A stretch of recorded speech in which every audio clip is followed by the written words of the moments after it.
بسم اللہ الرحمن الرحیم۔ السلام علیکم and welcome to my channel smart talk with Hani. اس بار امید کے ساتھ کہ آپ سب لوگ بالکل خیریت سے ہوں گے۔ ایک نئی ویڈیو کے ساتھ ہانی حاضر ہے سلجوق سلطنت کی تاریخ۔ اس ویڈیو کو شروع کرنے سے پہلے اگر آپ نے میرے چینل کو ابھی تک سبسکرائب نہیں کیا تو چینل کو سبسکرائب کر لیجیے اور آئیکن کو ضرور پریس کر لیجیے گا بہت اچھی ویڈیوز کے لیے۔ سلجوقی سلطنت 11ویں سے 14ویں صدی تک مشرق وسطی اور وسطی ایشیا میں قائم ایک مسلم بادشاہ جو نسلاً اوغوز ترک تھے۔ مسلم تاریخ میں اسے بہت اہمیت حاصل ہے کیونکہ یہ دولت عباسیہ کے خاتمے کے بعد عالم اسلام کو ایک مرکز پر جمع کرنے والی آخری سلطنت تھی۔ اس کی سرحدیں ایک جانب سے چین سے لے کر بحیرہ متوسط اور دوسری جانب عدن سے لے کر خوارزم اور بخارا تک پھیلی ہوئی تھی۔ ان کا عہد تاریخ اسلام میں آخری عہد زری کہلاتا ہے۔ اسے سلجوقیہ کو مسلم تاریخ میں خاص درجہ حاصل ہے۔ سلجوقیوں کے زوال کے ساتھ امت مسلمہ میں جس سیاسی انتشار کا آغاز ہوا، اس کا فائدہ اٹھاتے ہوئے یورپ کے لوگوں نے مسلمانوں پر صلیبی جنگوں مسلط کی اور عالم اسلام میں مقدس ترین مقام بیت المقدس پر قبضہ کر لیا۔ طغرل بیگ سلجوق کا پوتا جبکہ جوغی بیگ اس کا بھائی تھا، جن کی زیر قیادت سلجوقیوں نے غزنوی سلطنت سے علیحدگی اختیار کی کوشش کی۔ ابتدا میں سلجوقیوں نے محمود غزنوی کے ہاتھوں شکست کھائی اور خوارزم تک محدود ہو گئے، لیکن طغرل اور جوہری کی زیر قیادت انہوں نے 1028 اور 1029 میں مرو اور نیشاپور پر قبضہ کر لیا۔ ان کے جانشینوں نے خراسان اور بلخ کے مزید علاقوں پر قبضہ کیا۔ 1037 میں غزنی پر حملہ کیا اور 1039 میں جنگ دندانقان میں انہوں نے غزنوی سلطنت کے بادشاہ مسعود اول کو شکست دے دی۔ مسعود سلطنت کے تمام مغربی حصے سلجوقیوں کے ہاتھوں گوا بیٹھا۔ 1055 میں طغرل نے بنی بویا کی شیعہ سلطنت سے بغداد چھین لیا۔ الپ ارسلان اپنے چچا کے طغرل بیگ کے بعد سلجوقی سلطنت کے تخت پہ بیٹھا۔ اس نے 1064 میں آرمینیا اور جارجیا کی سلطنت پر بھی شامل کیا۔ وہ ایک بہت بیدار، معزز اور بہادر حکمران تھا۔ مشہور مدبر نظام الملک توسی کو اپنے باپ جوغی بیگ کی سفارش پر وزیر سلطنت مقرر کیا۔ اس کے عہد میں سلجوق سلطنت کی حدود بہت وسیع ہوئی۔ اس سے پہلے برات اور معاونت نہر کو اپنی قلمروں میں شامل کیا، پھر فاطمی حکمران کو شکست دے کر بکار مدینہ کو اپنی قلمروں میں شامل۔ اس سے اسلامی دنیا میں سلجوقیوں کا اثر و اقتدار بڑھ گیا۔ بازنطینیوں نے حملہ کیا تو 26 اگست 1071 کو ملاسکرت کے مقام پر ان کو عبرتناک شکست ہوئی اور قیصر روم رومانس چہارم کو گرفتار کر لیا۔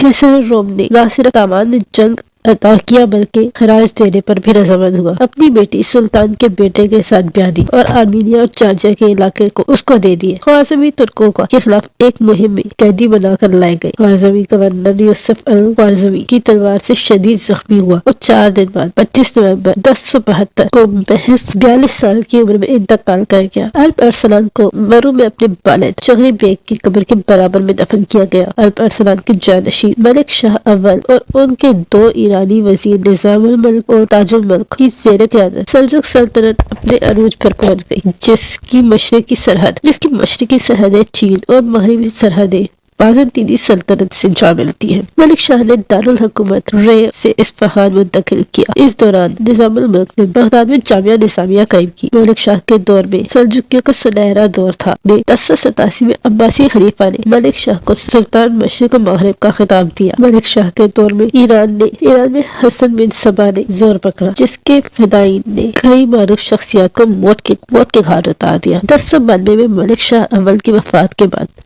اس کے بھائیوں اور 4 بیٹیوں کے درمیان اختلاف کے باعث سلطنت تقسیم ہو گئی۔ اناطولیہ میں کلج ارسلان ملک شاہ اول کا جانشین مقرر ہوا، جس نے سلطنت سلجوقیہ روم کی بنیاد رکھی۔ شام میں اس کا بھائی توتش اول حکمران ہوا، جبکہ ایران میں اس کے بیٹے محمود اول نے بادشاہت قائم، جس کی اپنے 3 بھائیوں عراق میں مرکزو بغداد میں محمد اول اور خراسان میں احمد سنجر سے تصادم ہوا۔ توتش اول کی وفات کے بعد ان کے بیٹوں رضوان اور دوکے کو بالترتیب حلب اور دمشق میں وزارت ملی اور ان دونوں کی نا اتفاقی کے باعث شام کے کئی حصے تقسیم ہو گئے، جن پر مختلف امراء کی حکومتیں ہونے لگی۔ 1118 میں احمد سنجر نے سلطنت پر قبضہ کر لیا۔ اس کے بھتیجے اور محمد اول کے بیٹے محمد ثانی نے اس کو تسلیم نہیں کیا اور بغداد میں دارالحکومت قائم کرتے ہوئے اپنے سلطان ہونے کا اعلان کر دیا۔ تاہم 1131 میں بالآخر احمد سنجر نے اسے ہٹا دیا۔ سلجوقی سلطنت کے سیاسی زوال کے آغاز میں اور ملک بھر میں پھیلی خانہ جنگی سے مسلم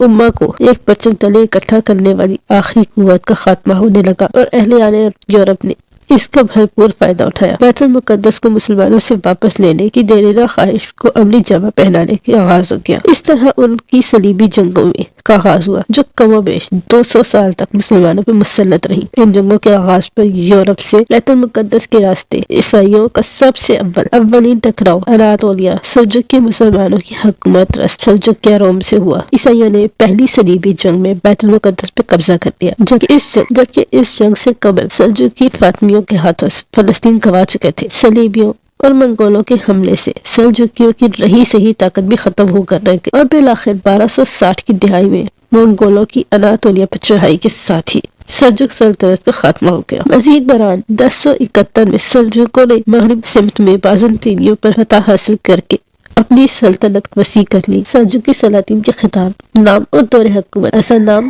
تغرل، خطاب بیگ، اور دور حکومت 1016 سے 1063، نام ملک شاہ اول، خطاب سلطان جلال الدولہ، اور دور حکومت 1072 سے 1092، نام الپ ارسلان، خطاب سلطان، اور دور حکومت 1063 سے 1072، نام محمود بن ملک شاہ، خطاب سلطان ناصر الدنیا الدین، دور حکومت 1092 سے 1094، نام برکیارو، خطاب سلطان ابو مظفر رکن الدنیا الدین، اور دور حکومت 1094 سے 1105، نام ملک شاہ دوم، خطاب سلطان معزز الدین، اور دور حکومت 1105، نام محمد تپار، خطاب سلطان غیاث الدنیا الدین، اور دور حکومت 1105 سے 1118، نام احمد سنجر، خطاب سلطان معزز الدین، دور حکومت 1118 سے 1153۔ خوارزم شاہی سلطنت 1157 سے سلجوقی سلطنت کے بیشتر اکثر حصے پہ قبضہ کیا اور اوغوز ترکیوں نے خراسان پر قبضہ کر لیا۔ یہ تھی آج کی ویڈیو پسند آئی ہو تو لائک ضرور کیجیے گا، چینل کو ضرور سبسکرائب کر دیجیے، دعا میں یاد رکھیے گا۔ اللہ حافظ۔